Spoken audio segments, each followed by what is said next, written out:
This is East West Connect. I am Hella Fly La. I'm Kelly, and we all know that here we are again after another break. But if you guys keep coming back to laugh with us, we're here to laugh with you. Yeah, I mean, we keep taking breaks, I think, because the world is so crazy. It's like it's hard to focus on one thing. It is. It is. It's quite difficult. And kudos to all of us for still being here and not taking the boom way out. I know, because it's like every time I look at my social media, it's like I got to make a choice. Like, do I continue to be a good person? Do I become a Black Panther? Do I go to work and be like, fuck it all? And wait, let me be clear when I say that. Not like at work, like fuck it all, like I'm about to go not postal. that. Not that. I mean, like you go to work carrying all that weight and you just like, fuck it. I can't even do this shit today. I can't be here. I mean, not only that, just every day in waking life, you're carrying a bunch of weight. And even if you try to avoid, the topics by saying, hey, I'm not going to look at social media, or hey, I'm going to try to avoid, yes, that does put you in a better mind frame, but you're completely oblivious to everything that's going on. And you know what? There are people walking around that are oblivious to everything. So maybe they're in bliss. Yes. Definitely want to touch on that. But you're right. Like you try to avoid stuff like, me going to the gym to help my mindset and create a better, healthy body for myself. That's been helping. Mm-hmm. But it's like at the end of the day, I'm still posting my videos, so I gotta scroll across this headline or oh boy, we got breaking news in the White House. Like at the end of the day, I really don't give a fuck, but I have to give a fuck about what's going on because I want to be alerted. Yeah, and it's also numbing for everything to be breaking news. So that takes its toll on you because everything is a high alert or red alert, on social media. And that's so people can get clicks and likes and whatever else. We don't have to go down that road. But yeah, glad that everybody's not taking the boom route. Right. So that's why, like, I'm glad that we still get up here and say what we got to say from our perspective. Like, again, this is all alleged. Got to say that. It's all our opinion.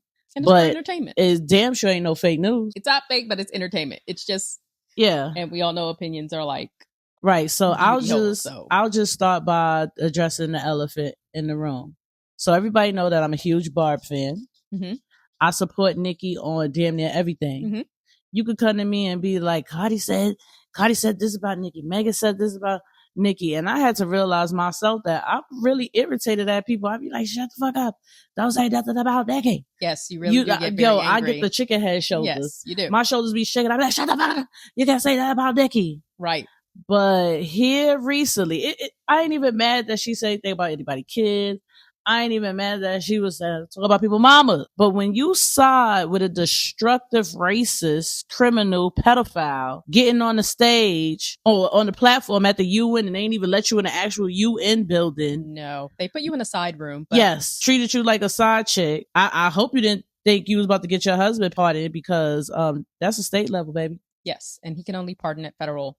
But if you are a Caribbean person, a Caribbean American, you have Caribbean influence, you know that all this it's unsurprising to you, one. And two, all Nicki is an ignorant Caribbean auntie. And we all have one in our family or know somebody if you're of Caribbean descent. So this is not news to anyone that she would veer off this way. It's almost expected of her, especially since we see how far out and big those arms and elbows are. It's time. And see, normally I would get irritated at that. Right. But I'm siding with Cardi B on this one. Like, shut the fuck up, arms. She's very chopped and screwed. And I hate to say that because I am in no way trying to tear no black woman down. Absolutely not. At this rate, I don't know who you are. She's tearing herself down. But again, this is expected when you get to a certain age, as a Caribbean woman and as an auntie, and this is no shade to nobody because that's me. I'm an auntie, but I'm not veering to where she is. I don't plan on it unless I'm, going through psychosis or something like that. But Yeah. And no, it's ridiculous. It It's is. ridiculous. So I had to tear her crop charms out my shoe. And you're not the only one, because there are a large number of barbs, that have big platforms, like Milan Christopher. He is now denounced and was like, He wrote a letter. He was like, did. "Dear Mr. Royal He was Hampton." very, very upset. I didn't even read it. It was just surprising to see, because like when I posted what I posted, people was like, "You ain't never been a fan." Like, shut the fuck up. Don't tell me what I've been. I'll tell you what I'm not no more. And it's not like I would never wanna, reconnect as a fan of hers, but right now, the party done. She gone too far, Briggs. And I think that people that are still backing and still feel, so ferocious to be behind her and stuff like that is where we're drawing the line, because people have a deep parasocial relationship. And I feel like that's why they went after her. Like, yeah. let's get our black fans. Well, not me. Nah. Mm-mm. I support rap music, and as long as we beefing about music, which I wish we didn't do that, but it's part of the culture, it's part of the genre. That's why I'm like, if she want to talk about somebody kissing somebody's mama, that's not off the table. That's what it is. I understand that people hate it, but that's what it is. But when you talk at politics and you don't know what you're talking about, be quiet. Just saying, I can't support all arms of no this more. And she's not an American citizen, so you don't even go here. So I can't quite understand. I don't like what Nigeria. Shut the fuck up. And also, she could have felt like this behind closed doors, and there's been little hints and stuff and little lines. But again, she's rapping, it's entertainment. But, to bring it to the forefront to all of us to tweet and then to walk up to the UN to speak into that microphone where all they gave you was a pink UN sweater, Letterman varsity jacket, and to say, I hope the barbs join you. It's all very odd. Yeah, nah. I would like to say though that tokens do get spent. I don't support this. Right. And it's like, so I still feel like what do you say? I don't support this about you, but I still love everything else. It's kind of like me saying I still want to listen to the old R. Kelly songs.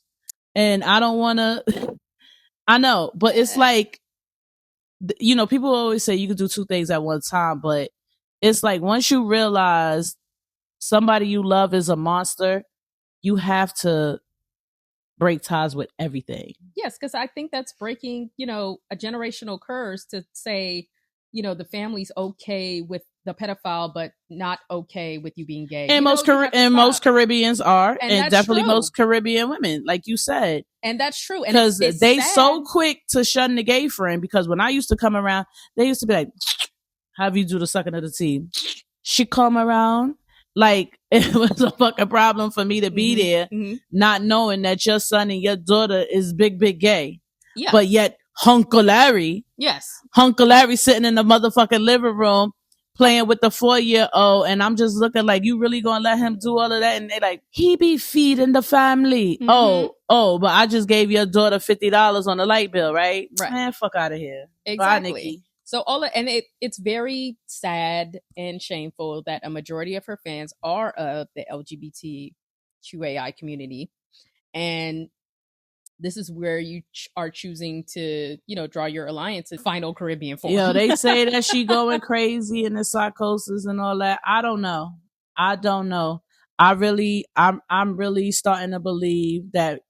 Not even starting to believe. I always knew it, that money is the root of all evil. Yeah. And I just see a lot of people with money sounding stupid. Like, I don't want that. I'm not gonna say I don't want money, but I pray that I know what to do with it. And I don't need so much money that I turn away from my morals. And like Pharrell, this dickhead.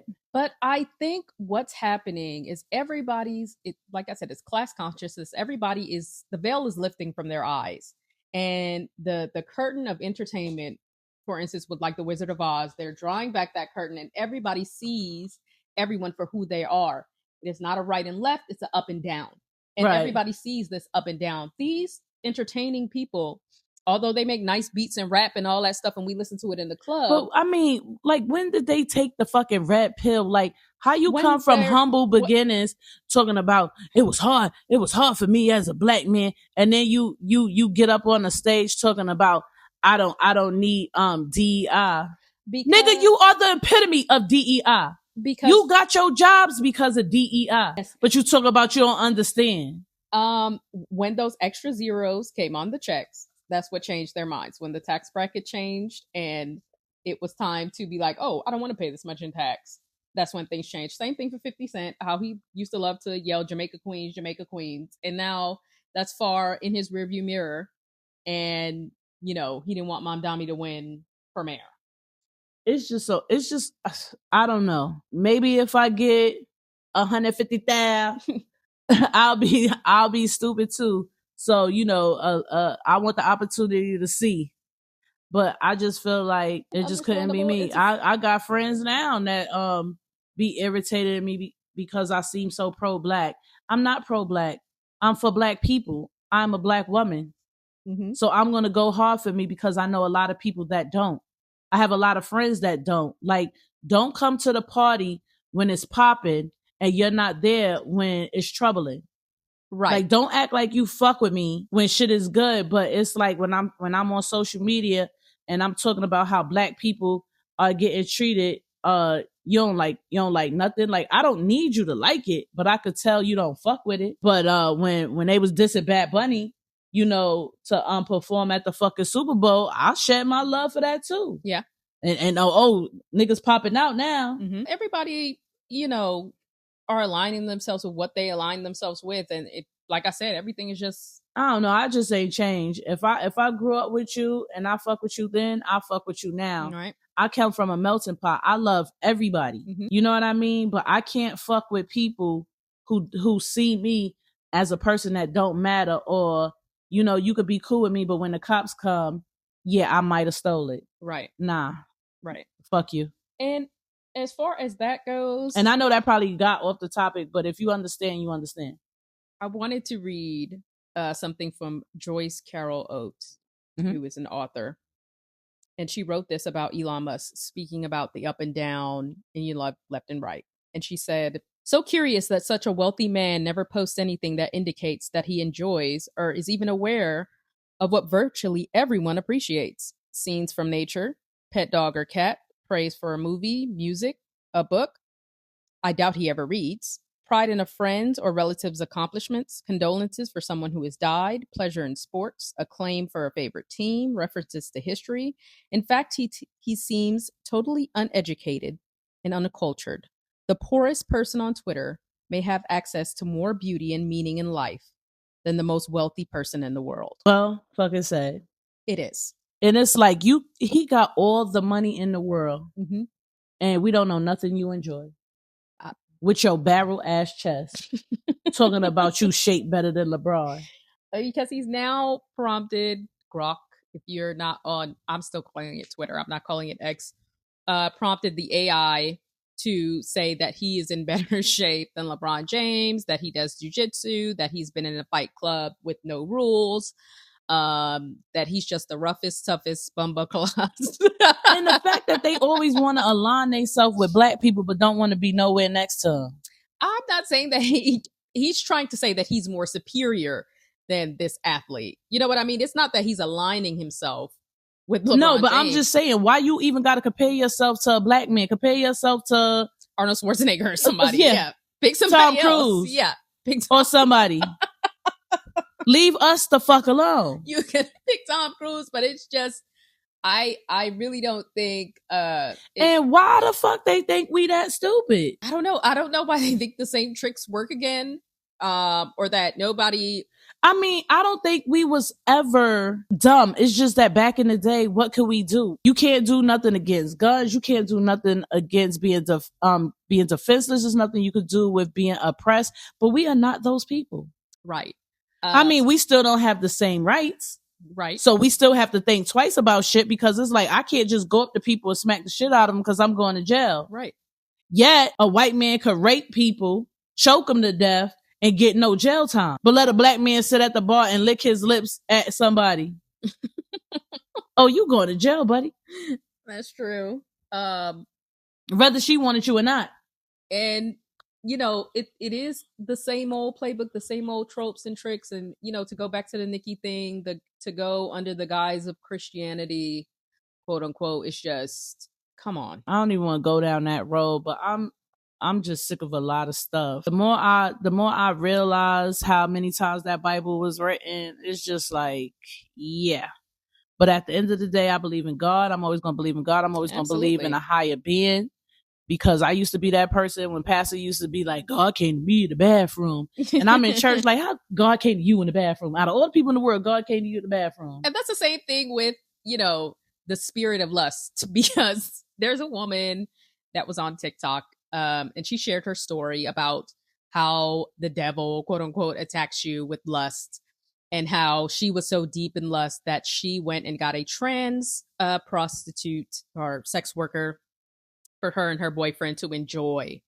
And then after they did what they did until the room stunk, she realized that, they did what they did until the room was stink. And then she was like, oh, this is lust. I shouldn't be here. This is so lustful. And the enemy, she done did what she did. Yes. And the enemy is attacking me. And it's just like, why do you think you're the one that the enemy is attacking with a trans woman? It doesn't work. It doesn't work that way. Lust is a thing, but you participate in it. Yes. So, back to what I was saying, I would always wonder, like, why did God come to you in the bathroom or sit with you in the car? And so one day I'm walking outside and it couldn't have been nobody but God. So now my story is, I was walking down the street and God was standing next to me. Right. And if it wasn't him, it was the ancestors, was the angel, but it was something beyond me.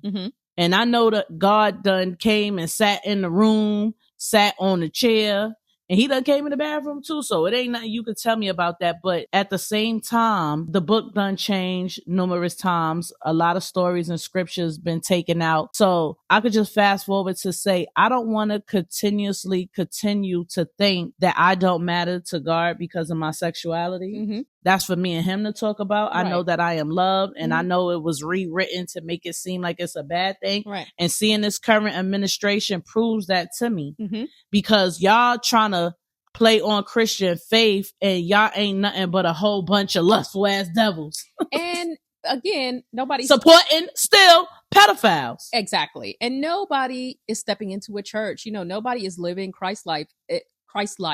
And I don't see anybody putting the values that are inside of the book, not just holding it, not just saying Bible, not just saying God or Jesus, not just having talking points. I mean, actually open it and read it and look what's in there. You know. Because I ain't see Trump, JD Vance, nobody go to church on a Sunday, but he do got time to go to Tennessee, right? To go see old boy's wife, allegedly. And what's his wife name? Enoch? Erica Kirk. Her name not Enoch? No, Enoch is in the Bible. Oh, my bad. I'm getting it confused because I was told Enoch was one of the scriptures that was taken out. But what's her name? Because they be calling her something. Erica Kirk? No, not Erica Kirk. JD Vance's wife. Usha? I knew it was something that sounded like that. Usha need to run for the motherfucking border. Well, she's not, because she gonna be the next person that fall down the stairs. She's not going to run from the border, because where she's from and who she is, or for the border. She's not going to do any of that. Yeah, she needs to go somewhere. She's used to a caste system in India. And in that caste system, she is the superior person. And I hate to spoil... Exactly. I hate to spoil that for you over here, Buki, but that's not how this works. So everybody gets what everybody... There's nobody that we should be feeling sorry for or feeling like, oh, poor her. These women are just as complicit. If you align yourself with the bullshit, shame on you. I just think somebody needs to tap her on the shoulder and tell her to go, because she's gonna be the next person that fall down the stairs. Yeah, maybe not. Yeah. Well, but other than all of this, I don't know if anybody heard about Finding Joy, which was another Tyler Perry movie. Yes. And I love Tyler Perry and everything that he do. A lot of stuff that he do is questionable, but to each their own, right? Unless it get crazy, and then I'm like, fuck him too. But for right now, I think he supplies entertainment for everybody across the board. But it's just some things that I don't want to watch when it comes to him, because I feel like if the show is like an hour and a half, I could just fast forward to the last 15 minutes, and that's when the synopsis get wrapped up. Yeah. Because it's like, you see the beginning of the movie, you know what it's about. You know it's going to be a song. Somebody going to walk to the bus stop. They're going to be tired. It's going to be somebody that you should have loved. And you end up choosing the other person. And then your family member is the person that damned you for it, and now you like, mama, why you did this? And then everybody love each other at the end. So I did fast forward Find and Joy, probably like 30 minutes into the movie. But when I stopped, it was really, really good. Shockingly so, because, you know, I am one of those people that as soon as a Tyler Perry movie, now I do love me a good old, you know, Tyler time with certain shows of his. Like I enjoy one of my guilty pleasures is Beauty in Black and All the Queensmen. I enjoy those. But because it gives Tubi and fun and, you know, nonsensical stuff. Fine. Right. But I mean, I am one of those people that do roll their eyes at his movies because life is hard enough. Okay. I don't want to see and watch somebody struggle throughout a whole movie. Taraji, please. I don't want to watch somebody have the worst day of their fucking life. Like, yeah, I'm okay not doing that. But this was actually, if you're looking for something romantic and, you know, fate driven type of deal, this was a good movie. it was good. It was some parts that still was given corny. Yeah. But I mean, but a lot of shit movies is corny. A lot of Lifetime movies are corny. You know, no shade to them. If you like that kind of stuff, people enjoy their little holiday specials. I still knew where he was going with this movie, but I really enjoyed it. I think people should go watch it. Yeah, it was a good movie. I will give that movie a solid 7.58. It was good. Yeah. You know, it wasn't, you know, the best, you know, movie on earth, but it was good for what it was. But what I can say is that I love the fact that he pushes out these movies, he pushes out these sitcoms, and Black people are employed and they have jobs. Yes. And these people wigs are getting much better. They are. And they get much better because Mississippi Crooked Eye. Yes. Her wigs was on point. And I like, again, that folks are. But oh boy, Beijing was ridiculous. I mean, there's still work to be done, but I'm happy that people are getting work, are being seen, you know, stuff like that. And if we could sit down, and not we, because I don't do that, but if you're a person that enjoys, you know, the holiday Lifetime cornball, and if you could watch, you know, somebody get stalked on Lifetime, then you can take time to watch a Tyler Perry movie as well. Yeah. Yeah. So if anybody was interested in that movie, that's just our take on it. And if you don't like what we got to say, you can always comment on it, because this is just our opinions. It's not facts. We just saying what we like and don't like. Period.